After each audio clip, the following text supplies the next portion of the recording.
तो सीजन 2 के last episode में हमने देखा था कि डिफेंस फोर्स के फर्स्ट और थर्ड डिवीजन ने मिलकर सभी काजूस को मार दिया होता है, जिस वजह से वो लोग काफी ज्यादा खुश होते हैं कि इतने बड़े खतरे को भी इन लोगों ने काफी आराम से हैंडल कर लिया है। लेकिन नारुमी यह कहता है कि ये सब इतनी आसानी से खत्म होने वाला नहीं है, क्योंकि नंबर 9 काफी ज्यादा स्मार्ट है और उसने कोई ना कोई खतरनाक प्लान ही बनाया होगा। तभी डिफेंस फोर्स को भी ये समझ में आने लग जाता है कि ये सब काजू नंबर 9 की एक चाल थी, क्योंकि इन सभी काजूस ने जापान की सभी मेन जगह को अपना टारगेट बनाया था। लेकिन अजीब बात यह है कि उन्होंने किसी भी जगह को ज्यादा नुकसान नहीं पहुंचाया। और तभी इन लोगों का शक भी यकीन में बदल जाता है जब हम नंबर 9 को देखते हैं और वो कह रहा होता है कि इतना सब होने के बाद भी नंबर 8 काजू में ट्रांसफॉर्म नहीं हुआ, ये तो बहुत हैरानी की बात है। तो इसके बाद अब डिफेंस फोर्स के सामने ये सभी स्पेशल काजूस एक एक करके आने लगते हैं। किकोरू के सामने वो काजू लड़की आती है जो कि दिखने में बिल्कुल किकोरू की तरह ही लग रही थी। नारुमी के सामने ये अजीब जैसा दिखने वाला काजू आता है जो कि वाटर बेस अटैक कर सकता है। तभी वॉइस कैप्टन होशिना के सामने भी ये बड़ा वाला काजू आता है जो कि काफी ज्यादा स्ट्रॉन्ग और पावरफुल लग रहा होता है। इरिन के सामने भी ये वाला काजू होता है और इसके अलावा एक और काजू भी यहाँ आ चुका होता है।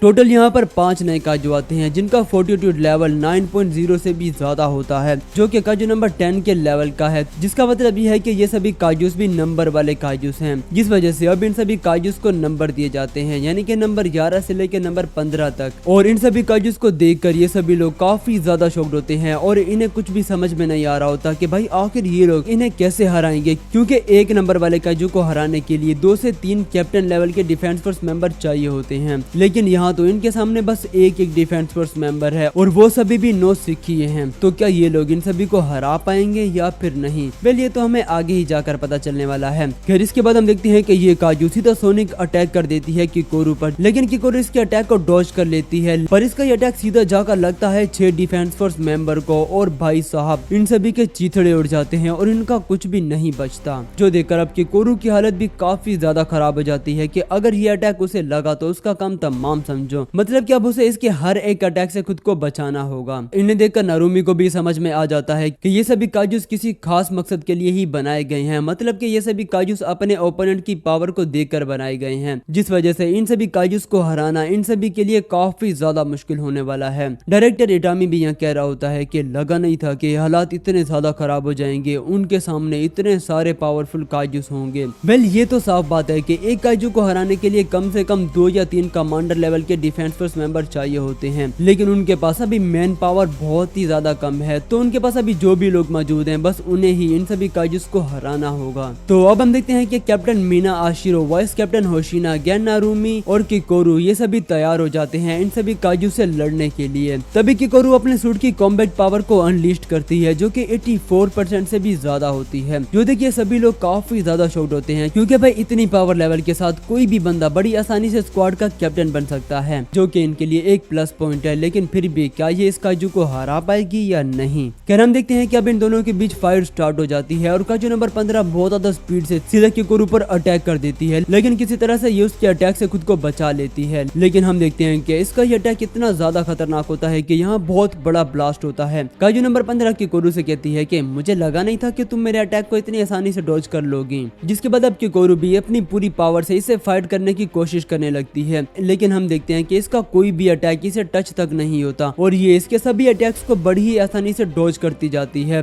और फिर वो एक पावरफुल अटैक करके इसे सीधा दीवार में ही घुसा देती है, जिस वजह से अब किकोरू की हालत काफी ज्यादा खराब हो जाती है। लेकिन फिर भी किकोरू हिम्मत नहीं हारती और वो अपनी स्वॉर्ड को उठाकर इससे फाइट बैक करने की कोशिश करने लगती है। लेकिन तभी ये काजू इसके सामने आकर खड़ी हो जाती है और कहती है कि तुम्हें क्या लगता है कि तुम मुझे इन छोटे मोटे हथियारों से हरा सकती हो? और तभी वो अपने हाथ को एक बहुत बड़े वेपन में ट्रांसफॉर्म कर लेती है। दूसरी तरफ हम नारुमी को देखते हैं जो कि अपनी पूरी कोशिश कर रहा होता है इस काजू से लड़ने की, लेकिन इतने सारे अटैक करने के बावजूद भी इस काजू को एक खरोच तक नहीं आती, जो देखकर डायरेक्टर इटामी कहता है कि ये सभी काजू स्पेशली इन सभी से लड़ने के लिए बनाए गए हैं, तो इन्हें हराना इन सभी के लिए बिल्कुल भी आसान नहीं होने वाला। तभी ये काजू अपने वाटर अटैक से सीधा नारुमी पर अटैक कर देता है। तभी सीन शिफ्ट हो जाता है वॉइस कैप्टन होशिना की तरफ, जहाँ पर ये काजू भी इससे बड़ी बुरी तरह से धो रहा होता है, मतलब कि जितने भी नए काजूस आए हैं वो इन सभी को बड़ी बुरी तरह से धो रहे होते हैं। ऐसा लगता है कि जैसे ये सभी लोग मिलकर एक काजू को भी नहीं हरा पाएंगे। तो आखिर ये लोग इन 5 काजूस को कैसे हराएंगे? तो हम ओइजुमे सिटी का सीन देखते हैं, जहाँ पर अब ये वाला काजू भी इन सभी पर अटैक कर देता है और यहाँ मौजूद सभी डिफेंस फोर्स मेंबर्स को बड़ी बुरी तरह से मार देता है, जो देखकर अब रिन की हालत काफी ज्यादा खराब हो जाती है और वो काफी ज्यादा डर जाती है, क्योंकि उसने आज से पहले कभी भी इतने ज्यादा पावरफुल काजू का सामना नहीं किया होता। लेकिन फिर भी वो काफी ज्यादा हिम्मत जुटाकर इस काजू पर अटैक कर देती है, लेकिन तभी ये काजू बहुत ज्यादा स्पीड से आकर इसे एक बेहद ही पावरफुल पंच दे मारता है, जिस वजह से अब इसकी हालत काफी ज्यादा खराब हो जाती है और ये काफी दूर जाकर गिरती है। ऐसा लग रहा था कि जैसे इसका काम तमाम हो गया हो, लेकिन हम देखते हैं कि ये अभी भी जिंदा होती है और फिर से ये काजू इस पर एक फाइनल अटैक करके इसे मारने ही वाला होता है कि तभी काफका अपनी काजू पावर का यूज करके बहुत ज्यादा स्पीड से आकर इसे बचा लेता है और फिर वो अपने काजू फॉर्म में ट्रांसफॉर्म हो जाता है।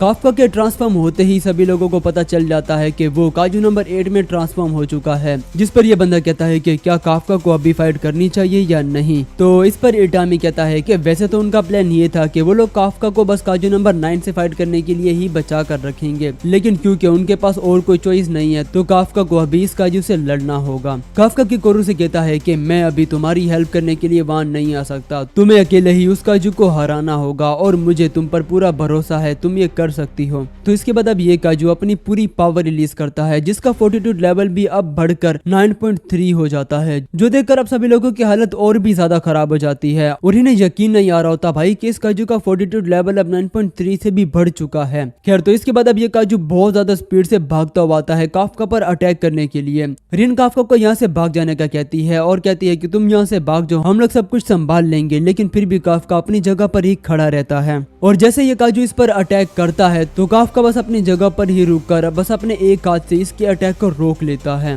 जो देखिए सभी लोग काफी ज्यादा शॉक्ड होते हैं कि भाई काफका तो सचमुच में काफी ज्यादा पावरफुल बन चुका है। और इसके बाद अब वो बस एक पंच मारकर इसे सीधा हवा में उड़ा देता है और इसकी वाट लगा देता है। इसके एक ही पंच से इस काजू की कोर तक बाहर आ जाती है और साथ ही बाकी सभी काजूस को भी काफका की पावर का अंदाजा हो जाता है कि ये काजू एक अलग ही लेवल पर है। काजू नंबर 15 कहती है कि उसे जल्द से जल्द इस लड़की का खात्मा करना होगा ताकि वो बाकी सभी के साथ मिलकर काजू नंबर 8 को हरा सके। लेकिन हम देखते हैं कि काफका की बातें सुनकर अब किकोरू भी काफी ज्यादा मोटिवेट हो चुकी होती है और वो फिर से अपनी कॉम्बैट पावर को रिलीज करते हुए सीधा इस पर अटैक कर देती है, जो देखकर काजू नंबर 15 भी काफी ज्यादा शॉक्ड हो जाती है कि आखिर इतना ज्यादा मार खाने के बाद भी ये मूव कैसे कर पा रही है। तभी हम देखते हैं कि काजू नंबर 15 का माइंड एकदम से ब्लैंक हो जाता है और उसे अपने सामने छोटी किकोरू दिखाई देती है, जो कि रो रही होती है और अपने मरे हुए माँ बाप से कह रही होती है कि वो डिफेंस फोर्स में नंबर 1 बनेगी और सभी का जिसका एक साथ सफाया कर देगी ताकि वो अपने माँ बाप को खुश कर सके और उनकी मौत का बदला ले सके। जो देखकर ये कहती है कि क्या तुम्हारे माँ बाप तुम्हारे साथ नहीं है क्या, जिस पर ये छोटी वाली किकोरू कहती है कि हाँ, मेरे माँ बाप के जाने के बाद मुझे लगा कि अब मैं बिल्कुल अकेली हो चुकी हूँ और ऐसा कोई भी नहीं है जो कि मुझे ग्रो करता हुआ देखे और मुझे सपोर्ट करे, लेकिन मैं गलत थी क्योंकि मेरे साथ पूरा डिफेंस फोर्स है जो कि मुझे सपोर्ट कर रहा है और उन सबको मुझ पर बिलीव है कि मैं ये सब कर सकती हूँ। जिसके बाद अब किकोरू फिर से भागती हुई आती है और अपने वेपन से एक पावरफुल अटैक कर देती है और इस काजू को बीच से ही काट देती है, जो देखकर अब ये काफी ज्यादा शॉक्ड हो जाती है कि भाई ये तो पहले से भी काफी ज्यादा पावरफुल बन चुकी है। इसके बाद फिर से किकोरू अपनी स्वॉर्ड का यूज करके इसकी गर्दन को ही उड़ा देती है। जिसके बाद हमें काजू नंबर 15 की एक छोटी सी बैक स्टोरी दिखाई जाती है, जहाँ पर वो छोटी होती है और अपने पिता यानी कि काजू नंबर 9 से पूछ रही होती है कि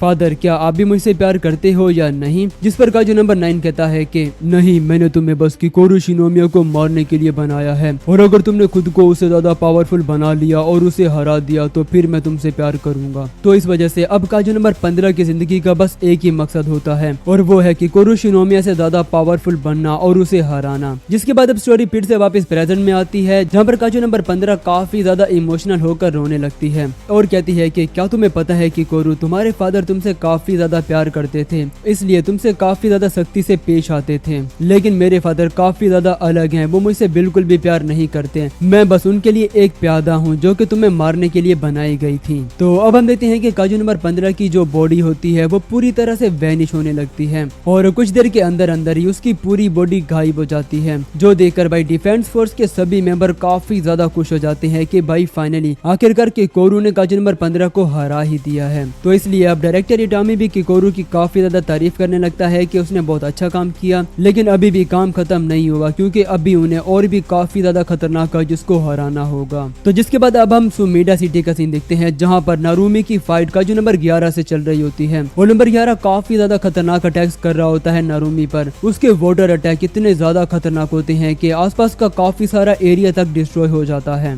किकोरू अब नारुमी से कहती है कि उसने अपना काम कर दिया और अब उसकी बारी है इस काजू को हराने की। जिसके बाद अब शुरू होती है नारुमी और काजू नंबर 11 के बीच एक खतरनाक बैटल। नारुमी अपने सूट की फुल पावर को रिलीज करता है, जिस वजह से अब उसकी जो पावर होती है वो इतनी ज्यादा हो जाती है कि उसका सूट भी ओवरहीट करने लग जाता है। ये बंदा कहता है कि नारुमी की ये पावर काफी ज्यादा है, लेकिन वो इसे ज्यादा देर तक मेंटेन नहीं रख पाएगा। नारुमी अपनी पूरी कोशिश कर रहा होता है कि वो नंबर 11 के पास जाकर उस पर अटैक करे, लेकिन नंबर 11 अपने वाटर अटैक का यूज करके नारुमी को खुद से दूर रखता है और काफी ज्यादा कोशिश करने के बाद भी नारुमी इस पर अटैक नहीं कर पाता। जिसके बाद हमें छोटा सा फ्लैशबैक दिखाया जाता है, जहाँ पर नारुमी और डायरेक्टर इसाऊ ट्रेनिंग कर रहे होते हैं, लेकिन नारुमी के लाख कोशिश करने के बाद भी वो डायरेक्टर इसाऊ को एक भी हिट तक नहीं कर पाता। जिसके बाद अब स्टोरी फिर से वापस प्रेजेंट में आती है और हमें पता चलता है कि जो काजू नंबर 11 है उसके पास डायरेक्टर इसाऊ की पूरी मेमोरीज हैं, जिसका मतलब ये है कि अब नारुमी को एक तरह से डायरेक्टर इसाऊ को ही हराना होगा। लेकिन क्या लगता है आप सबको कि इस बार वो डायरेक्टर इसाऊ को हरा पाएगा या फिर नहीं? वेल, ये तो हमें आगे ही पता चलेगा। और इसके बाद हम देखते हैं कि नारुमी नंबर 11 के सभी अटैक्स को डॉज करते हुए सीधा उसके पास पहुंच जाता है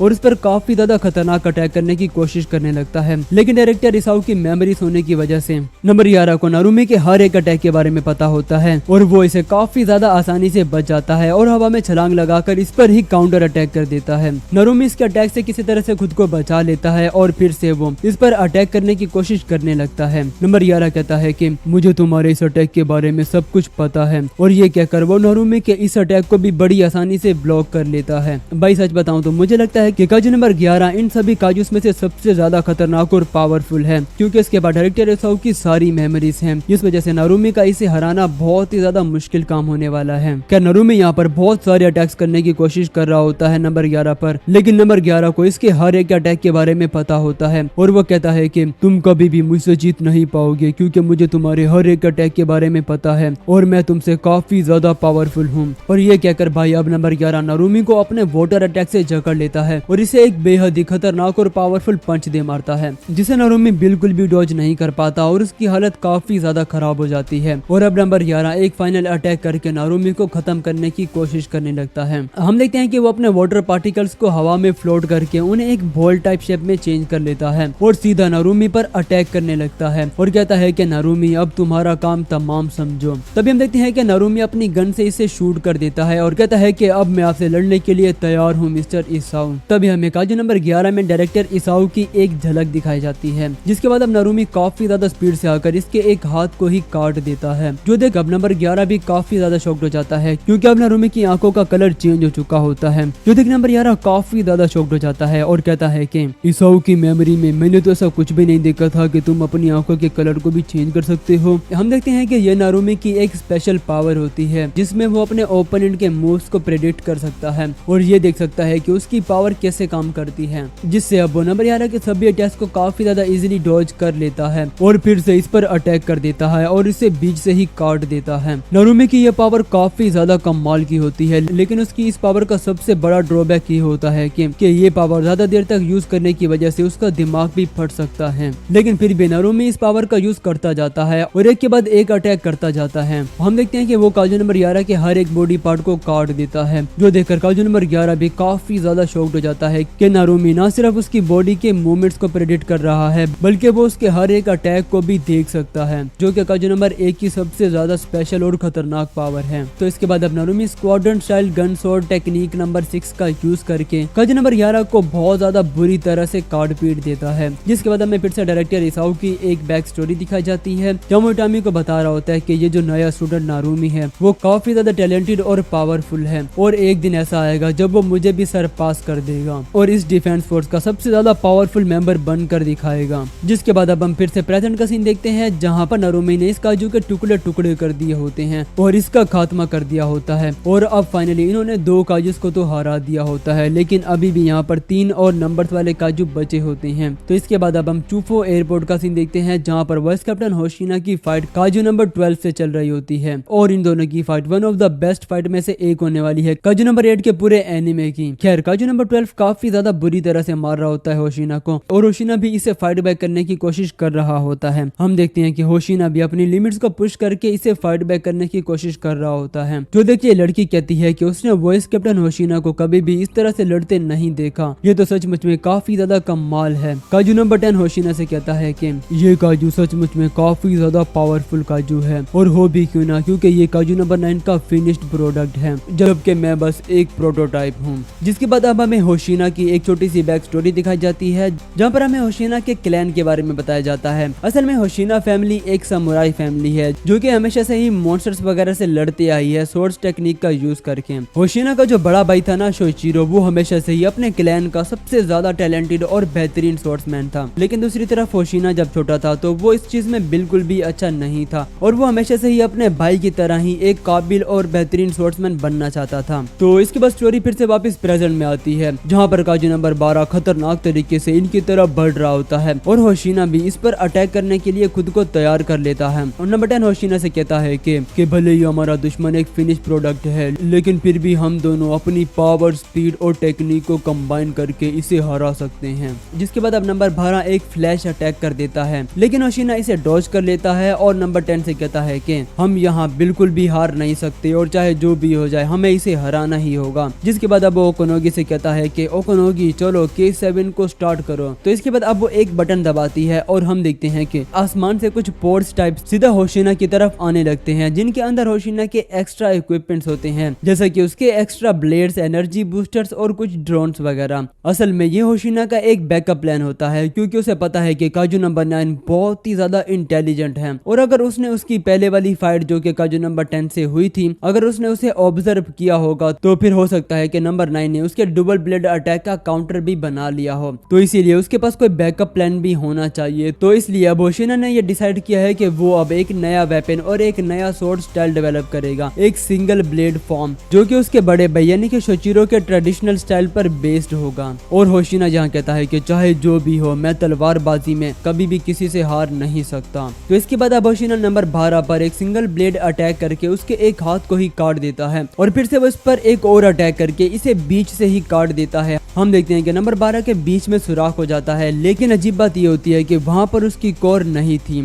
जो देखिए सभी लोग काफी ज्यादा शॉक्ड हो जाते हैं, क्योंकि नॉर्मली सभी काजूस की कोर उसके सीने में ही होती है, लेकिन उसकी कोर यहाँ पर नहीं थी। तो इसका मतलब ये है कि अब होशिना को पहले नंबर 12 की कोर ढूंढनी होगी और फिर उसे डिस्ट्रॉय करना होगा। तो इसका मतलब ये है कि भाई ये फाइट होशिना के लिए बिल्कुल भी आसान नहीं होने वाली, जिस वजह से अब वो फिर से और भी ज्यादा पावरफुल अटैक्स करता जाता है, ताकि वो इसकी कोर को ढूंढ कर उसे डिस्ट्रॉय कर सके। तो इसलिए वो इसके सर को काटता है, फिर उसके हाथों को, और साथ ही उसकी कमर को भी, लेकिन उसे कहीं भी इसकी कोर नहीं मिलती। तो इसके बाद जब इसकी गर्दन को काटता है तो उसे वहां पर इसकी कोर दिखाई देती है, मतलब कि काजू नंबर 12 को मारने के लिए उसे इसकी गर्दन को ही उड़ाना होगा। तो अब होशिना इस पोड में से एक नया ब्लेड निकालता है और इस पर अटैक कर देता है। वो नंबर 12 पर काफी ज्यादा पावरफुल अटैक्स करता जाता है, और ऐसा लग रहा था कि जैसे होशिना इसे बड़ी आसानी से हरा देगा। लेकिन तब भी आता है इस कहानी में एक ट्विस्ट, क्योंकि भाई अब नंबर 12 अपने दोनों हाथों में ही एक एक स्वॉर्ड बना लेता है और होशिना पर ही अटैक कर देता है। और उसकी जो फाइटिंग टेक्निक होती है ना, वो बिल्कुल होशिना के बड़े भाई शोइचिरो की तरह होती है। तभी हमें फिर से एक और बैक स्टोरी दिखाई जाती है, जहाँ पर होशिना अपने बड़े भाई से बहुत ज्यादा बुरी तरह से पिट पिटा चुका होता है, और काफी बार कोशिश करने के बाद भी वो इसे एक भी हिट नहीं कर पा रहा होता। और वो अपने भाई से कहता है कि मुझे एक और मौका दो, इस बार मैं तुम्हें हरा कर ही रहूंगा। लेकिन इस पर शोइचिरो इसका मजाक बनाते हुए यहाँ से चले जाता है कि बच्चे मुझसे लड़ने से पहले जाओ, थोड़ा ट्रेनिंग कर आओ। जिसके बाद अब हम फिर से प्रेजेंट का सीन देखते हैं, जहाँ पर भाई अब नंबर 12 बहुत ज्यादा खतरनाक तरीके से इस पर अटैक कर रहा होता है, और होशिना इसके अटैक को डॉज भी नहीं कर पा रहा होता। होशिना की हालत काफी ज्यादा खराब हो चुकी होती है, लेकिन फिर भी वो हिम्मत नहीं हारता और इसे फाइट बैक करने के लिए तैयार होता है, और कहता है कि चाहे जो भी हो, मैं तलवारबाजी में कभी भी किसी से नहीं हार सकता।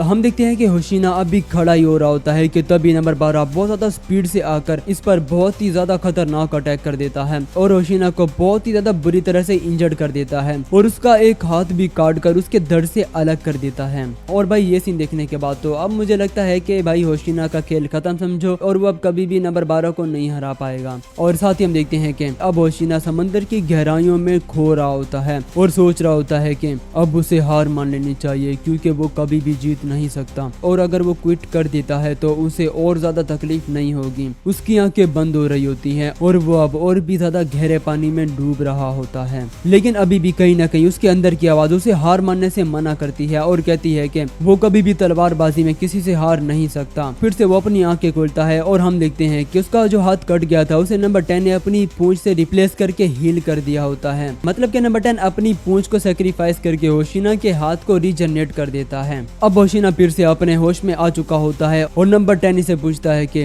होशिना अब हमें क्या करना चाहिए, क्योंकि हमने उसके अटैक को डिफेंड कर लिया है तो अब हमारी बारी है उस पर अटैक करने की। और होशिना कहता है कि हाँ तुम सही कह रहे हो, लेकिन हमारे किसी भी अटैक का इस पर जरा भी असर नहीं होता, तो हम भला इस पर किस तरह का अटैक कर सकते हैं। जो सुन नंबर 10 कहने लगता है कि तो तुम्हारे कहने का क्या मतलब है कि क्या हमें क्विट कर देना चाहिए और हमें हार मान लेनी चाहिए। और साथ ही वो कहता है कि हम दोनों एक साथ मिलकर अभी भी इसे हरा सकते हैं। मेरी फिस्ट पावर और तुम्हारे ब्लेड्स के साथ हम इसे सबक सिखाएंगे और इंजॉय करेंगे। तो अब इंजॉय का वर्ड सुनकर होशिना एकदम से चौंक जाता है और उसे कुछ समझ में आता है कि भाई उसकी इस पूरी फाइट में जो चीज मिसिंग थी वो था फन और इंजॉय, क्योंकि भाई होशिना को बचपन से ही स्वॉर्ड स्विंग करने में मजा आता था। कोई फर्क नहीं पड़ता भले वो हार रहा हो या फिर जीत रहा हो, वो हमेशा ही इस चीज को एंजॉय करता था। तो इस वजह से अब फिर से वो काफी ज्यादा मोटिवेट हो जाता है और कहता है कि अगर मुझे मेरे बड़े भाई से ज्यादा पावरफुल बनना है तो मुझे इसे हराना ही होगा। जिसके बाद फिर से नंबर 12 होशिना पर अटैक कर देता है, लेकिन इस बार होशिना इसके अटैक को काउंटर कर लेता है और कहता है कि मैं कभी भी तुमसे हार नहीं सकता, क्योंकि मुझे तलवारबाजी में कोई भी नहीं हरा सकता और एक कॉपी कैट तो बिल्कुल भी नहीं।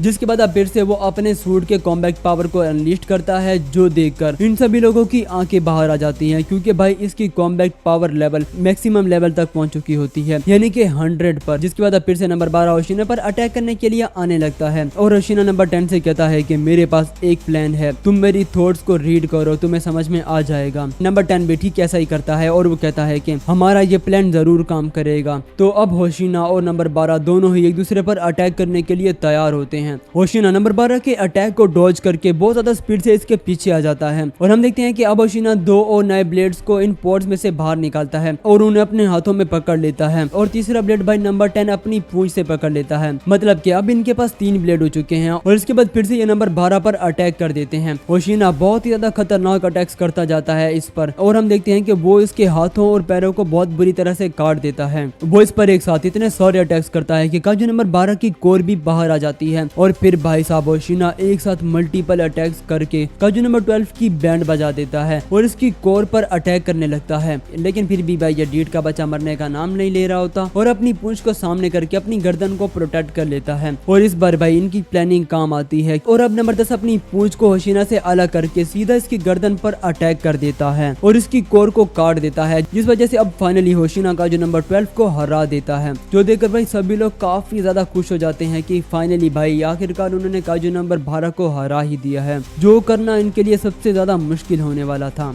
तो फाइनली होशिना भी अब चैन की सांस लेता है और इसके बाद अब बस एक ही काजू बचा है, काजू नंबर 14। जिसके बाद हमें टाचिकावा सिटी का सीन दिखाया जाता है, जहां पर काजू नंबर 14 काफी ज्यादा खतरनाक अटैक्स करके पूरी सिटी को ही डिस्ट्रॉय कर रहा होता है। 3rd डिवीजन के सभी मेंबर्स एक साथ मिलकर इस पर अटैक करते हैं, लेकिन इन सभी के अटैक्स का इस पर जरा भी असर नहीं होता, क्योंकि उसने अपने आसपास एक पावरफुल शील्ड बना ली होती है। जो देखिए सभी लोग काफी ज्यादा शॉक्ड होते हैं और इन्हें कुछ भी समझ में नहीं आ रहा होता कि आखिर भाई ये लोग इसे कैसे हराएंगे, क्योंकि इसकी शील्ड काफी ज्यादा स्ट्रॉन्ग है और चाहे ये लोग जितने भी अटैक कर लें वो टूटने वाली नहीं है। तभी इन्हें यहाँ पर मीना आशिरो की आवाज सुनाई देती है और वो कहती है कि फिक्र करने की जरूरत नहीं है, मैं सब कुछ संभाल लूंगी। तो भी हम मीना आशिरो को देखते हैं जो कि भाई अपने लायन के साथ एक दासू एंट्री मारती है। जिसके बाद हमें मीना की भी एक छोटी सी बैक स्टोरी दिखाई जाती है कि उसने डिफेंस फोर्स को किस तरह से ज्वाइन किया था। और हाँ, एक जरूरी बात, वीडियो को एंड तक लाजमी देखना, क्योंकि वीडियो के लास्ट में मैं आप सभी लोगों से कुछ इंपॉर्टेंट बात करने वाला हूँ। खैर तो आते हैं वापस वीडियो की तरफ, जहाँ हम देखते हैं कि मीना और काफका दोनों एक साथ मिलकर डिफेंस फोर्स को ज्वाइन करने के लिए आते हैं। काफका मीना से कहता है कि तुम तो काफी ज्यादा टेंशन में लग रही हो, अरे फिक्र मत करो, तुम बस मुझे फॉलो करना और सब कुछ ठीक होगा। क्योंकि भाई हमारा लोंडा इससे पहले भी 5 बार एग्जाम दे चुका होता है। हाँ, वो अलग बात है कि वो एक भी बार सिलेक्ट नहीं हुआ, लेकिन फिर भी उसमें कॉन्फिडेंट तो कूट कूट के भरा हुआ है। खैर तो इसके बाद हम देखते हैं कि मीना अपने पहले एग्जाम में ही सिलेक्ट हो जाती है और वो जब पहली बार असल ट्रेनिंग कर रही होती है तो भाई साहब वो पहली पहली बार में ही इतना ज्यादा पावरफुल अटैक करती है कि सभी लोग काफी ज्यादा शॉक्ड हो जाते हैं कि इस लड़की के पास तो नेक्स्ट लेवल की पावर है। मीना खुद भी काफी ज्यादा हैरान होती है और उसे भी नहीं पता था कि वो इतनी ज्यादा पावरफुल है। तो इसके बाद हम देखते हैं कि अब ये लोग मीना को एक बहुत बड़े होंजू के सामने खड़ा कर देते हैं और उसे एक बहुत बड़ा वेपन भी देते हैं, जो देख मीना काफी ज्यादा शॉक्ड होती है और उसे यकीन नहीं आ रहा होता कि वो इतने बड़े होंजू को अकेले मारने वाली है। तो फाइनली अब मीना काफी ज्यादा हिम्मत जुटाकर इस पर अटैक कर देती है। तब स्टोरी वापस से प्रेजेंट में आ जाती है, जहाँ पर वो काजू नंबर 14 पर अटैक करने के लिए तैयार होती है और वो मन में सोच रही होती है कि मेरे दिल में अभी भी सेम फियर है जो कि आज से काफी टाइम पहले था, लेकिन चाहे जो भी हो मुझे इस काजू को हराना ही होगा क्योंकि मेरे सभी कॉमरेड्स की जान दाव पर लगी हुई है और मैं उन सब की मेहनत और हार्ड वर्क को जाया नहीं होने दे सकती। और ये कहकर वो इस पर अपनी फुल पावर से अटैक कर देती है और इसका ये अटैक नंबर 14 की शील्ड को तोड़ते हुए सीधा इसे जाकर लगता है और इसके बस एक ही अटैक से इसका काम तमाम हो जाता है। नंबर 14 सीधा जमीन पर आकर गिरता है और उसके बीच में काफी बड़ा होल हो जाता है। जो देखिए सभी लोग काफी ज्यादा खुश हो जाते हैं और इनकी खुशी का कोई ठिकाना ही नहीं रहता भाई, क्योंकि फाइनली इन लोगों ने सभी 5 नंबर वाले काजूस को हरा दिया है, जो कि हिस्ट्री में पहली बार हुआ है कि डिफेंस फोर्स ने एक साथ 5 नंबर्स वाले काजूस को हराया है। सभी लोग काफी ज्यादा एंजॉय कर रहे होते हैं और काफी ज्यादा खुशियां मना रहे होते हैं, लेकिन इन सब की ये खुशी बस कुछ ही टाइम की होती है, क्योंकि तभी काजू नंबर 9 इनके एक ड्रोन कैमरे को पकड़कर इनसे बात करता है और कहता है कि माइक टेस्टिंग, मेरी आवाज सबको आ रही है या नहीं? तो फिर ठीक है, तो कैसे हैं सब डिफेंस फोर्स वाले? मुझे लगा नहीं था कि तुम लोग मेरे बनाए हुए सभी मास्टरपीस को इतनी जल्दी हरा लोगे। तुम सभी लोग तो काफी ज्यादा पावरफुल बन चुके हो, जितना मैंने इस की मेमोरीज में देखा था उससे भी कहीं गुना ज्यादा पावरफुल। लेकिन फिर भी मैं ये जंग जीत जाऊंगा क्योंकि मैं उस डिस्परेट और डिस्ट्रक्टिव पावर को हासिल करने वाला हूँ। तभी हम देखते हैं कि काजू नंबर 14 का कलर अचानक से चेंज होकर व्हाइट हो जाता है और उसके अंदर एक टेलीपोर्टेशन गेट ओपन हो जाता है और काजू नंबर 9 उसके अंदर से टेलीपोर्ट होकर सीधा जाता है मीना आशिरो की तरफ। तो इसका मतलब है कि अब काजू नंबर 9 का प्लान मीना आशिरो की बॉडी पर कब्जा करने का है। तो आप सभी लोगों को क्या लगता है कि वो इस बार भी सक्सीड हो जाएगा या नहीं? खैर ये देखकर काफका और बाकी सभी लोग काफी ज्यादा शॉक्ड हो जाते हैं और मीना को बचाने के लिए आने लगते हैं, लेकिन नंबर 9 कहता है कि तुम सब लोग कभी भी यहाँ तक नहीं आ पाओगे और उसके ये कहते ही यहाँ पर बहुत सारे काजूस आ जाते हैं और उन सभी का फोर्टीट्यूड लेवल भी 8 पॉइंट से ज्यादा होता है। मतलब कि भाई इन्होंने 5 नंबर्स वाले काजू को इतनी मुश्किल से हराया है जिनका फोर्टीट्यूड लेवल 9 था, तो ये लोग इतने सारे 8 फोर्टीट्यूड लेवल वाले काजूस को किस तरह से हराएंगे? हम देखते हैं कि ये सभी काजू साइज में भी काफी ज्यादा बड़े होते हैं, जिन्हें देखकर इन सभी लोगों की तो हालत ही खराब ही पड़ी होती है कि अभी तक तो वो लोग पहली फाइट से भी रिकवर नहीं हुए, तो आखिर ये लोग इतने सारे काजूस को कैसे हराएंगे? काफका कहता है कि चाहे जो भी हो मुझे जल्द से जल्द मीना के पास जाना होगा क्योंकि वो वहाँ अकेली है, लेकिन उसके सामने भी काफी सारे काजूस होते हैं और इसे इन सभी को हराना होगा। तभी ये काजू इस पर अटैक कर देता है, लेकिन काफका इसके अटैक से बच जाता है और साथ ही हम देखते हैं कि भाई इन सभी काजूस ने इस पूरे शहर का हुलिया ही बिगाड़ कर रख दिया होता है। काजू नंबर 9 भी यहाँ कह रहा होता है कि तुम सभी लोग कभी भी यहाँ तक नहीं आ पाओगे।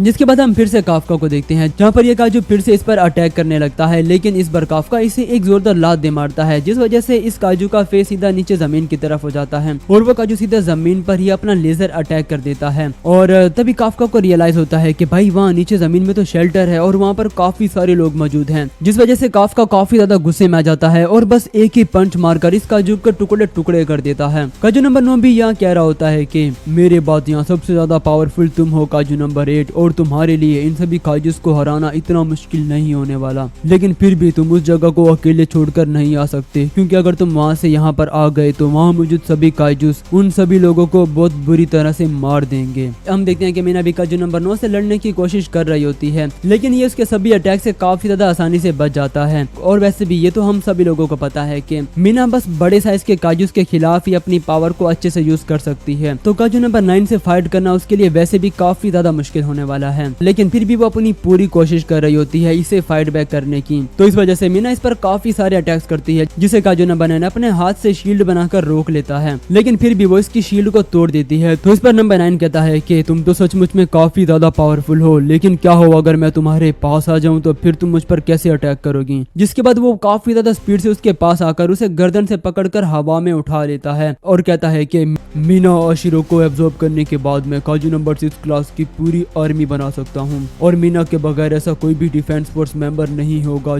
जो कि उन जायंट काइजूस को रोक पाएगा। और ये कहकर अब वो मीना को किसी केज टाइप में बंद करने लगता है और उसे उसके अंदर ही कवर करने लगता है। जो देख भाई ये सभी लोग काफी ज्यादा डर जाते हैं और मीना को बचाने के लिए आने लगते हैं। काफका अपनी फुल स्पीड से जाने लगता है मीना को बचाने के लिए, लेकिन वह देखता है कि ये सभी काजूस अपनी लेजर पावर से उन सभी शेल्टर्स को अपना निशाना बना रहे होते हैं जिनके अंदर बाकी सभी सिविलियंस मौजूद हैं। जो देख अब काफका वहीं पर रुक जाता है और काफी ज्यादा कंफ्यूज हो जाता है और उसे कुछ भी समझ में नहीं आ रहा होता कि उसे क्या करना चाहिए। क्या उसे यहीं रुककर इन सभी लोगों को बचाना चाहिए या फिर उसे वहां जाकर मीना को सेव करना चाहिए। हम देखते हैं कि आहिस्ता आहिस्ता काजू नंबर 9 मीना को अपने अंदर एब्जॉर्ब करने लगता है और वो काफका से कहता है कि तुम इंसान हमेशा से ही ऐसे हो, तुम हमेशा दूसरों को बचाने के बारे में सोचते हो, जिस वजह से तुम लोग वो चीज भी खो देते हो जो कि तुम्हारे लिए सबसे ज्यादा इम्पोर्टेंट होती है। ये कहकर अब वो पूरी तरह से मीना को अपने केज में बंद कर लेता है और कहता है कि बस थोड़ी देर और फिर तुम्हारी सारी शक्तियां मेरी होंगी। जो देख भाई ये सभी लोग काफी ज्यादा शॉक्ड हो जाते हैं और इन्हें यकीन नहीं आ रहा होता कि उसने सच में मीना को भी एब्जॉर्ब कर लिया है, जिस पर ये सभी लोग काफका से कहने लगते हैं कि उसे जल्द से जल्द जाकर मीना को बचाना होगा क्योंकि उसे बचाना इस वक्त सबसे ज्यादा इम्पोर्टेंट है। हम देखते हैं कि भाई काफका एकदम से सब्ड होता है और उसे कुछ भी समझ में नहीं आ रहा होता कि भाई आखिर वो करे तो क्या करे, क्योंकि अगर वो वहां जाता है तो यहाँ मौजूद सभी लोग मारे जाएंगे। और साथ ही काफका को यहाँ पर एक खतरनाक पावरफुल रीडिंग भी फील होती है, लेकिन यह पावर किसी दुश्मन की नहीं बल्कि रेनो इचिकावा की होती है और वो बस अपना एक ही पावरफुल आइस अटैक करके इन सभी काइजूस को जमा देता है। जो देखकर काफका भी काफी ज्यादा शॉक्ड हो जाता है कि इसकी पावर तो एकदम नेक्स्ट लेवल की है। हम देखते हैं कि रेनो ने अब काजू नंबर 6 के सूट को पूरी तरह से मास्टर कर लिया होता है और वो अब इसके आइस अटैक को काफी ज्यादा नेक्स्ट लेवल तक यूज कर सकता है। रेनो यहाँ कहता है कि काफका सर आप जाएं और मीना आशिरो को बचाएं, मैं इन सभी काजूस को संभाल लूंगा। तभी ये काजू रेनो के पीछे से आकर उस पर अटैक करने लगता है, लेकिन रेनो इसे भी अपनी आइस पावर से जमा देता है। जो देखकर अब काफका कहता है कि रेनो ने बस अपने एक ही अटैक से एक 842 लेवल वाले डाई काजू को हरा दिया है। ये तो बहुत ही ज्यादा कमाल की बात है। और साथ ही वो काफी ज्यादा इमोशनल भी हो जाता है कि रेनो तुम यहाँ बस मेरे लिए आए हो, मुझे बचाने के लिए। रेनो कहता है कि काफका सर बस मैं ही नहीं बल्कि हमारे बाकी सभी टीममेट्स भी आए हैं। तभी हम देखते हैं कि यहाँ पर काफका के बाकी सभी दोस्त भी आ चुके होते हैं इन सभी काजू से फाइट करने के लिए। अब रेनो काफका से कहता है कि काफका सर आप जल्दी जाओ और मीना आशिरो को बचाओ और बाकी सब आप हम पर छोड़ दो। काफका यहाँ कहने लगता है कि मगर, लेकिन तभी रेनो इसके सर में सीधा अपना आइस ड्रोन दे मारता है और कहता है कि कोई अगर मगर नहीं, आपको अभी जाना चाहिए और मैं आपके लिए रास्ता क्लियर करूंगा, मतलब कि आपके रास्ते में आने वाले सभी काजूस को मैं ठिकाने लगा दूंगा। तो इस पर काफका कहता है कि तो ठीक है फिर मैं सब कुछ तुम पर छोड़ता हूँ। तो अब ये दोनों ही तैयार हो जाते हैं मीना आशिरो को बचाने के लिए और ये दोनों अपनी फुल स्पीड से भाग पड़ते हैं और रेनो इनके रास्ते में आने वाले सभी काजूस को ठिकाने लगाता जाता है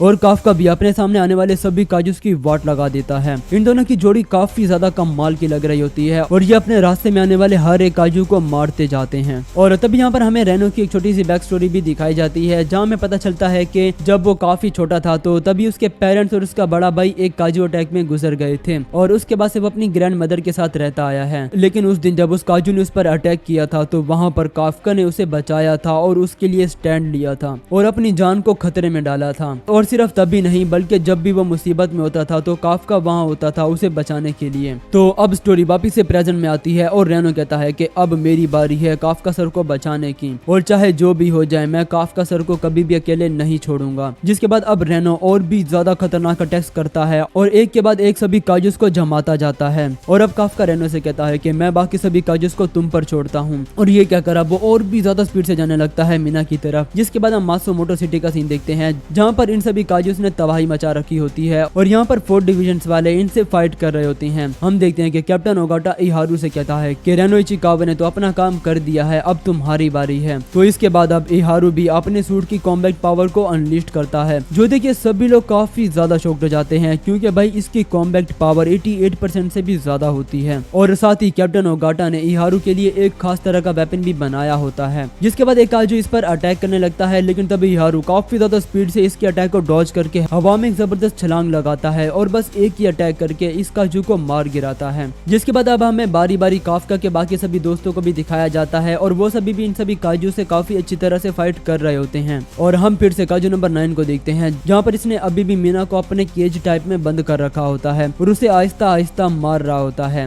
बिल्कुल डायरेक्टर इसाव की तरह। तो इस वजह से हम यहाँ पर छोटी मीना को देखते हैं जो कि भाई एक तरह से अंदर ही अंदर काजू नंबर 9 से लड़ रही होती है। हम देखते हैं कि वो एक अंधेरी जगह जगह पर होती है और उसके सामने काफी सारी डेड बॉडीज होती हैं, जो देख वो काफी ज्यादा डर जाती है और रोने लगती है। लेकिन तभी उसे यहाँ पर काफ्का दिखाई देता है, जो कि उसे कहता है कि अब मैं यहाँ पर आ चुका हूँ तो सब कुछ ठीक हो जाएगा, तुम मेरे साथ उस तरफ चलो, वहाँ पर कोई भी डेड बॉडीज नहीं है और साथ ही वहाँ पर मीको भी तो मौजूद है। वेल, जिन लोगों को नहीं पता मैं उन्हें बता दूं कि मीको असल में मीना के लायन का नाम है। खैर, तभी हम प्रेजेंट का भी एक छोटा सा सीन देखते हैं, जहाँ पर मीको काजू नंबर 9 पर अटैक कर देता है मीना को बचाने के लिए। काजू नंबर 9 कहता है कि तुम तो मीना आशिरो के लॉयल्टी एनिमल हो ना, लेकिन तुम मेरा कुछ भी नहीं बिगाड़ पाओगे। और भाई ये क्या कर वो उस पर काफी ज्यादा खतरनाक अटैक्स करता है, जिस वजह से मीको की हालत काफी ज्यादा खराब हो जाती है और उसकी पूरी बॉडी ही काफी इंजर्ड हो जाती है। साथ ही हम छोटी मीना को भी देखते हैं, जो कि काफ्का से कहती है कि यहाँ पर जो भी लोग मौजूद हैं उन सब लोगों का क्या, जिस पर काफ्का इसे कहता है कि तुम इन सब की फिक्र मत करो, तुम बस मेरे साथ चलो और सब कुछ ठीक हो जाएगा। लेकिन तभी काफ्का भी काजू में ट्रांसफॉर्म होने लगता है। असल में मीना को ये सब दिखाई दे रहा होता है, क्योंकि वो भाई अंदर ही अंदर काजू नंबर 9 से लड़ रही होती है और कहीं ना कहीं वो इसमें से खुद को आजाद करने की कोशिश कर रही होती है। उसे यहाँ पर काफी ज्यादा अजीब अजीब चीजें दिखाई दे रही होती हैं और मीना इन सब से लड़ने की कोशिश कर रही होती है। लेकिन नंबर 9 इसे कहता है कि तुम चाहे जितनी भी कोशिश कर लो, तुम कभी भी मेरे इस केज से बाहर नहीं आ पाओगी। तभी काजू नंबर 9 मीना को उन सब लोगों के फेस दिखाता है जिन सबको मारकर उसकी बॉडी पर इसने कब्जा किया था, और वो कहता है कि इनमें से कोई एक इंसान भी ऐसा नहीं है जो कि आज तक मेरे इस केज से बाहर निकल पाया हो। और अब इसके जो काजू सेल्स होते हैं वो मीना पर हावी होने लगते हैं और उसकी बॉडी पर कब्जा करने लगते हैं। मीना बहुत कोशिश करती है खुद को बचाने की, लेकिन वो ऐसा नहीं कर पाती और वो काफी ज्यादा इंजर्ड हो जाती है और अब वो हार मान लेती है, जिस वजह से अब मीना भी डॉक्टर इसाव की तरह ही गहरे पानी में डूबने लगती है और सोच रही होती है कि उसे लगा था कि वो काफी ज्यादा पावरफुल और इनविंसिबल है, लेकिन असल में वो एक डरपोक और लूजर है और वो कभी भी इस काजू से जीत नहीं पाएगी। तभी उसकी आंखें बंद होने लगती हैं और वो पूरी तरह से अंधेरे में डूबने लगती है। लेकिन तभी उसे एक आवाज आती है कि तुम फिक्र मत करो, मैं सब कुछ ठीक कर दूंगा, और ये आवाज होती है काफ्का की। और तभी काफ्का बहुत ज्यादा स्पीड से आकर मीना को काजू नंबर 9 से बचा लेता है और अब काफ्का को देखकर डिफेंस फोर्स के सभी लोग काफी ज्यादा खुश हो जाते हैं कि फाइनली काफ्का ने मीना को बचा लिया है। खैर, काजू नंबर 9 को भी ये समझ में आ जाता है कि वहाँ पर कोई ना कोई तो ऐसा बंदा है जो कि काजू नंबर 6 के वेपन को परफेक्टली यूज कर सकता है, जिसने काफ्का की हेल्प की है यहाँ तक आने में। तो अब काफ्का और काजू नंबर 9 दोनों तैयार हो जाते हैं एक दूसरे से फाइट करने के लिए, और काफ्का कहता है कि चाहे जो भी हो जाए मैं इसे हरा कर ही रहूंगा। और फिर ये दोनों एक दूसरे पर एक जबरदस्त अटैक कर देते हैं और अब पूरे जापान की नजरें बस इन दोनों की फाइट पर टिकी होती हैं और सब लोग इनकी फाइट्स को टीवी वगैरह में देख रहे होते हैं। काजू नंबर 9 कहता है कि तुम यहाँ तक आने में कामयाब तो हो गए हो, लेकिन तुम मुझे कभी भी हरा नहीं पाओगे। लेकिन तभी काफ्का अपनी फुल पावर रिलीज करता है और नंबर 9 को एक बेहद ही पावरफुल पंच दे मारता है, जिसे नंबर 9 अपने हाथ से ब्लॉक करने की कोशिश करता है, लेकिन इस वजह से उसका पूरा हाथ ही टूट जाता है और काजू नंबर 9 काफी दूर जाकर गिरता है। काफ्का एक के बाद एक बहुत सारे खतरनाक पंचेस मारता जाता है और इसकी पावर को देखकर भाई डायरेक्टर इटामी और बाकी सभी डिफेंस फोर्स मेंबर भी काफी ज्यादा शॉक्ड होते हैं और कह रहे होते हैं कि अगर ये दोनों इसी तरह से फाइट करते रहे तो कुछ ही देर में ये पूरे शहर को ही तबाह कर सकते हैं। काफ्का और नंबर 9 दोनों ही एक दूसरे पर काफी ज्यादा खतरनाक अटैक्स किए जा रहे होते हैं और अपने आसपास की सभी बिल्डिंग्स को पलक झपकते ही तबाह कर रहे होते हैं। जिसके बाद अब हम देखते हैं कि काफ्का जो होता है ना वो नंबर 9 को डोमिनेट करने लगता है और उसके अटैक थोड़े ज्यादा पावरफुल लग रहे होते हैं नंबर 9 के मुकाबले में। और नंबर 9 यहाँ पर बैकफुट पे होता है और वो बस अपने आप को काफ्का के अटैक से बचा रहा होता है। जो देखिए सभी लोग काफी ज्यादा खुश होने लगते हैं कि काफ्का की पावर तो काजू नंबर 9 से भी काफी ज्यादा है और ऐसा लगता है कि वो नंबर 9 को काफी आसानी से हरा देगा। काफ्का असल में यहाँ पर स्क्वाड्रन कॉम्बैट टेक्निक का यूज करके नंबर 9 को काफी ज्यादा खतरनाक पंचेस वगैरह मार रहा होता है, लेकिन क्योंकि नंबर 9 के पास भी डायरेक्टर इसाओ की मेमोरीज हैं तो उसे इस टेक्निक के बारे में सब कुछ पता है। और सिर्फ यही नहीं बल्कि डायरेक्टर इसाओ वो पहला आदमी था जिसने इस टेक्निक को मास्टर किया था। तो अब नंबर 9 भी काफ्का के अटैक को डॉज करके सीधा स्ट्राइक बैक करता है और काफ्का को दूर उड़ा देता है। नंबर 9 कहता है कि तुम्हारी ये टेक्निक मेरे सामने बिल्कुल यूजलेस है क्योंकि मैं इसाओ की मेमोरीज में पहले ही इसे देख चुका हूँ और मैंने इसे सीख भी लिया है। तो अगर तुम इस टेक्निक का यूज करके मुझसे लड़ोगे तो तुम मुझसे कभी भी जीत नहीं पाओगे क्योंकि मेरी रो पावर तुमसे काफी ज्यादा है। और भाई अब ये कहकर वो काफ्का को एक और पावरफुल पंच दे मारता है। तभी हमें यहाँ पर पास्ट का एक छोटा सा सीन दिखाया जाता है जहाँ वॉइस कैप्टन होशिना काफ्का को एक नई टेक्निक सिखा रहा होता है जिसका नाम होता है होशिना स्टाइल कॉम्बैट टेक्निक। टेक्निक। असल में होशिना को ये बात पता है कि नंबर 9 के पास इसाओ की सारी मेमोरीज हैं, तो इसका मतलब ये है कि काफका को स्क्वाड्रन कॉम्बैट टेक्निक सिखाने का कोई मतलब ही नहीं बनता, क्योंकि नंबर 9 को इसके बारे में पहले से सब कुछ पता होगा, तो इसने इसका काउंटर भी जरूर बना लिया होगा। तो इसीलिए होशिना ने इसे मॉडिफाई करके काफका को सिखाया है और उसने इस टेक्निक के बारे में किसी को भी बताने से मना किया है, क्योंकि भाई हो सकता है कि नंबर 9 किसी और डिफेंस फोर्स मेंबर को भी पकड़कर उसे अपने साथ फ्यूज कर ले, तो इस तरह से उसे इस टेक्निक का पता भी चल सकता है। तो खैर स्टोरी अब वापस से प्रेजेंट में आती है, जहाँ पर काफका इसाओ की कॉम्बैट टेक्निक नंबर 4 से नंबर 9 पर अटैक करने लगता है और नंबर 9 कहता है कि ये तो बिल्कुल इसाओ की टेक्निक है, इसे तो मैं बड़ी आसानी से काउंटर कर सकता हूँ। लेकिन तभी काफका इस मूव को चेंज करके इस पर एक पावरफुल पंच लैंड कर देता है, जिसे नंबर 9 डॉज नहीं कर पाता और उसकी हालत काफी ज्यादा खराब हो जाती है। यहाँ तक कि भाई हम देखते हैं कि उसकी कोर भी बाहर आ चुकी होती है, जो देखिए सभी लोग काफी ज्यादा चौंक जाते हैं और उन्हें लगता है कि शायद अब काफका इसे आसानी से हरा सकता है, क्योंकि भाई अब उसे बस एक ही अटैक करना होगा इसकी कोर को डिस्ट्रॉय करने के लिए। काफका भी इस पर अटैक करने की कोशिश करने लगता है, लेकिन तभी नंबर 9 अचानक से उठकर सीधा काफका पर अपने मुंह से एक पावरफुल एनर्जी ब्लास्ट कर देता है। हम देखते हैं कि अब काजू नंबर 9 अपनी पूरी बॉडी को ही एक तरह से रीजनरेट करके काफका को एक खतरनाक पंच मार देता है और उसे सीधा जमीन में ही धसा देता है और कहता है कि तुम मेरे सामने बस एक आम इंसान हो नंबर 8। मेरे सभी मास्टरपीसेस को हराने के बाद तुम्हें क्या लगा कि तुम मुझे भी बड़ी आसानी से हरा सकते हो, लेकिन आखिर में तुम हो तो एक इंसान ही ना, और तुम कभी भी मेरी बराबरी नहीं कर सकते, क्योंकि मैंने इंसानों पर बहुत ज्यादा रिसर्च की है और उनके बारे में बहुत कुछ सीखा है और मुझे इस सब में बहुत ज्यादा मजा आता है। इंसानों के बारे में काफी कुछ सीखने के बाद, उन पर एक्सपेरिमेंट करने और उन्हें खाने के बाद मुझे उनके बारे में काफी कुछ पता चल चुका है कि इंसान अपनी कमजोरियों को अपनी अच्छाइयों से छुपाने की कोशिश करते हैं और उन्होंने इस दुनिया में रहने के लिए अपने अपने कायदे कानून बना रखे हैं, जिनका कोई भी मतलब नहीं बनता। काजू नंबर 9 यहाँ पर एक बेहद ही अमेजिंग लाइन कहता है, ह्यूमंस आर ट्रूली ग्रेंज्ड क्रीचर्स। मैं आप लोगों को इस लाइन का सिंपल शब्दों में मतलब बताता हूँ कि उसके नजदीक इंसान पागल, खतरनाक और सेल्फ डिस्ट्रक्टिव होते हैं। वेल सच बताऊँ ना तो मुझे उसकी लाइन काफी हद तक अच्छी लगी भाई, कि जिस तरह से उसने इंसानों को ऑब्जर्व किया है और उनके बारे में सब कुछ पता लगाया है। खैर नंबर 9 कहता है कि मुझे और भी जानना है इंसानों के बारे में, कि ये सोसाइटी, लॉ, गॉड और ये सब क्या होता है। मुझे इंसानों के बारे में हर एक बात पता लगानी है और फिर मैं उनसे वो हर एक चीज छीन लूंगा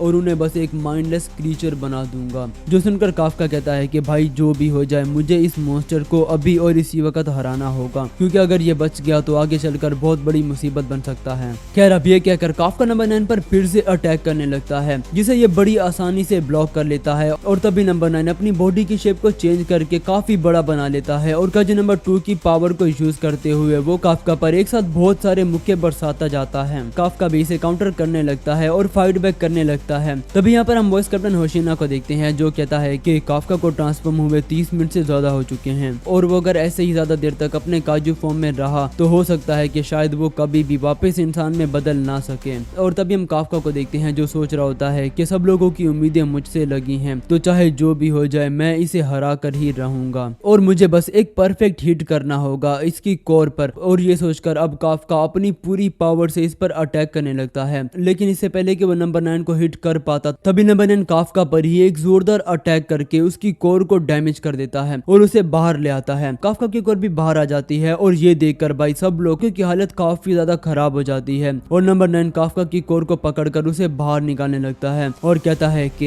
ये तुम्हारा अंत है काजू नंबर 8। ये देखकर तो भाई ऐसा लग रहा था कि जैसे अब काफका का खेल खत्म समझो, लेकिन तभी मीना अपनी पिस्टल से अटैक करके नंबर 9 के हाथ को ही काट देती है और काफका को बचा लेती है और काफका से कहती है कि तुम फिक्र मत करो, मैं तुम्हारे साथ हूँ, सब कुछ ठीक हो जाएगा। वेल जिन लोगों को पता है ये काफका का ही डायलॉग है जो कि वो बचपन में मीना को मारा करता था और अब मीना ने उसे ये डायलॉग चिप दिया है। खैर तभी यहाँ फिर से हम एक छोटी सी बैक स्टोरी देखते हैं, जहाँ मीना काफका से पूछ रही होती है कि काफका तुम किस तरह के ऑफिसर बनना चाहते हो, जिस पर काफका कहता है कि मैं एक ऐसा ऑफिसर बनूंगा जो कि डिफेंस फोर्स के कॉम्बैट सूट को पहनते ही उसकी 99% कॉम्बैट पावर को अनलिस्ट करूंगा और ऐसा करने वाला मैं हिस्ट्री का सबसे पहला ऑफिसर बन जाऊंगा और साथ ही मैं ब्लेड मास्टर और स्ट्रॉन्ग शार्प शूटर भी बनूंगा और मैं एक साथ 10,000 काजूस को मार गिराऊंगा। तो अब काफका मीना से पूछता है कि बाकी सब तो ठीक है, लेकिन तुमने मुझे नहीं बताया कि तुम किस तरह की ऑफिसर बनोगी। तो इस पर मीना कहती है कि मैं एक ऐसी ऑफिसर बनूंगी जो कि सभी लोगों को प्रोटेक्ट करूंगी और मेरा बस एक ही मिशन होगा कि मेरे होते हुए कोई भी इंसान मारा ना जाए। तो अब काफका इसे कहता है कि तो ठीक है, फिर हम दोनों मिलकर मिलकर अपना सपना पूरा करेंगे। स्टोरी वापस से प्रेजेंट में आती है जहाँ पर अब काफका और मीना एक साथ मिलकर काजू नंबर 9 से फाइट करने के लिए तैयार हो जाते हैं।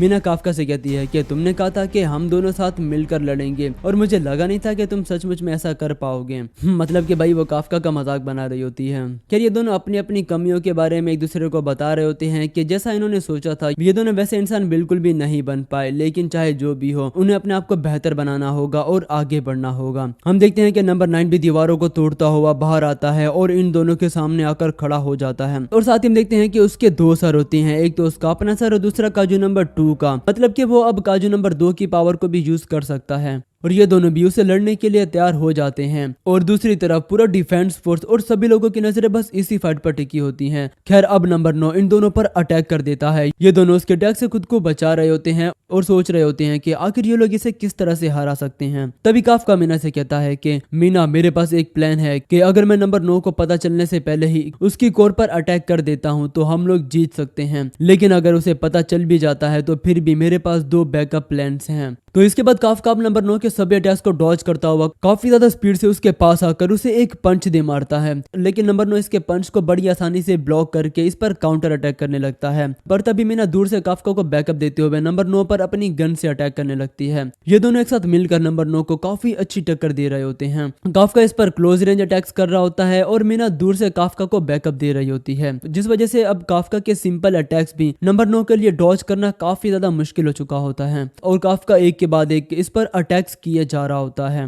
नंबर 9 भी बहुत ज्यादा कोशिश कर रहा होता है कि वो भी काफका को एक आध हिट कर सके, लेकिन ऐसा करना उसके लिए काफी ज्यादा मुश्किल हो चुका होता है क्योंकि मीना दूर से उसको बैकअप कर रही होती है और काफका भी इसके सभी अटैक्स को बड़ी आसानी से डॉज कर पा रहा होता है। इस वजह से नंबर 9 काफी ज्यादा गुस्से में आ जाता है और इन पर एक अलग तरह का अटैक कर देता है और ये देखकर इन्हें तो कुछ भी समझ में नहीं आ रहा होता कि भाई आखिर इसने किस तरह का अटैक किया है, क्योंकि उन्होंने आज तक काजू नंबर 2 को या फिर काजू नंबर 9 को कभी भी इस तरह का अटैक करते नहीं देखा। जिसका मतलब ये है कि काजू नंबर 9 न सिर्फ काजू नंबर 2 की पावर को यूज कर सकता है बल्कि उसके अंदर और भी काफी सारे काजूस की पावर है। और अब हम देखते हैं कि काजू नंबर 9 पहले से भी काफी ज्यादा खतरनाक हो चुका होता है और अब वो इन दोनों के अटैक्स को डॉज करने के साथ साथ इन पर काउंटर अटैक भी कर रहा होता है। हम देखते हैं कि वो मीना को एक पंच मारकर उसे दूर उड़ा देता है और भाई साहब फिर वो काफका को पकड़कर अपने हाथ को लंबा करके उसे सीधा एक बिल्डिंग में घुसा देता है। वेल पता नहीं क्यों मुझे इसकी ये वाली जो पावर है वो काफी हद तक शिगाराकी की पावर की तरह लग रही है। जिन लोगों ने भी माय हीरो एकेडमिया देखे हैं तो उन सबको पता ही होगा कि शिगाराकी कौन है। खैर बैक टू द टॉपिक, हम देखते हैं कि काजू नंबर 9 ने काफका और मीना को ऑलमोस्ट डिफीट कर दिया होता है,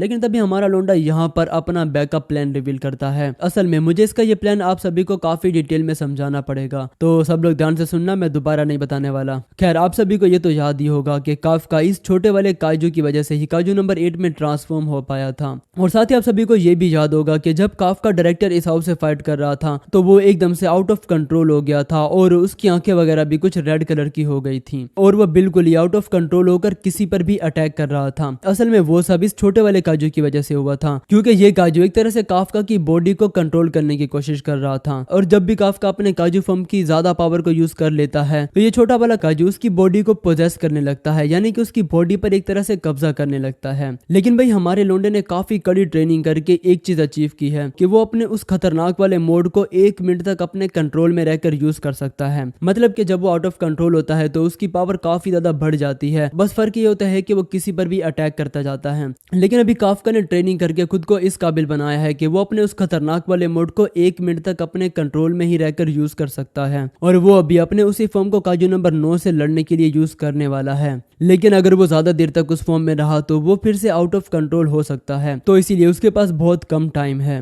तो भाई अब फाइनली काफका अपने अंदर के मॉन्स्टर को आजाद कर देता है। तो अब काफका अपने इस न्यू वाले फॉर्म में ट्रांसफॉर्म हो चुका होता है और वो बिल्कुल ही इंसेन लग रहा होता है, मतलब कि भाई बिल्कुल खतरनाक लग रहा होता है। वो मीना से कहता है कि मुझे बैकअप करो क्योंकि हमारे पास ज्यादा टाइम नहीं है वेस्ट करने के लिए। अब काफका अपनी जान लगाकर नंबर 9 पर अटैक करना शुरू कर देता है। नंबर 9 भी इसके अटैक्स को डॉज करने की कोशिश कर रहा होता है और इन दोनों के बीच बीच एक जबरदस्त फाइट चल रही होती है। भाई मैं सच बताऊं ना, अगर यहाँ पर इसका एनिमेशन होता ना तो ये फाइट देखकर सच में मजा ही आ जाता। खैर काफका एक क्विक अटैक करके नंबर 9 के एक हाथ को ही काट देता है और तभी मीना एक बहुत बड़े वेपन से इस पर अटैक कर देती है, लेकिन नंबर 9 अपने सामने एक शील्ड बनाकर इससे खुद को बचा लेता है, लेकिन फिर भी वो थोड़ा बहुत इंजर्ड हो ही जाता है, जिसका फायदा उठाकर अब काफका बहुत ज्यादा स्पीड से सीधा नंबर 9 की कोर पर एक पावरफुल पंच लैंड करने लगता है। लेकिन नंबर 9 काजू नंबर 2 की शील्ड वाली पावर को यूज करके दोबारा से अपने सामने एक बैरियर बनाने लगता है, लेकिन वो ऐसा नहीं कर पाता। ऐसा लग रहा था कि जैसे उसे कोई ऐसा करने से रोक रहा हो। और तभी हम देखते हैं कि ये डायरेक्टर इसाऊ होता है, जो कि अभी भी कहीं ना कहीं काजू नंबर 9 के अंदर अपने कॉन्शियसनेस में होता है और वो इसे नंबर 2 की पावर को यूज करने से भी रोक रहा होता है। मतलब कि काफका के पास ये बेस्ट चांस है एक खतरनाक पंच लैंड करके हमेशा हमेशा के लिए काजू नंबर 9 का सफाया करने का। काफका नंबर 9 के बहुत ज्यादा करीब आ चुका होता है और फिर वो काफी ज्यादा खतरनाक अटैक कर देता है सीधा इसकी कोर पर। नंबर 9 इस अटैक को डॉज नहीं कर पाता और इसका ये अटैक सीधा इसकी कोर पर जा लगता है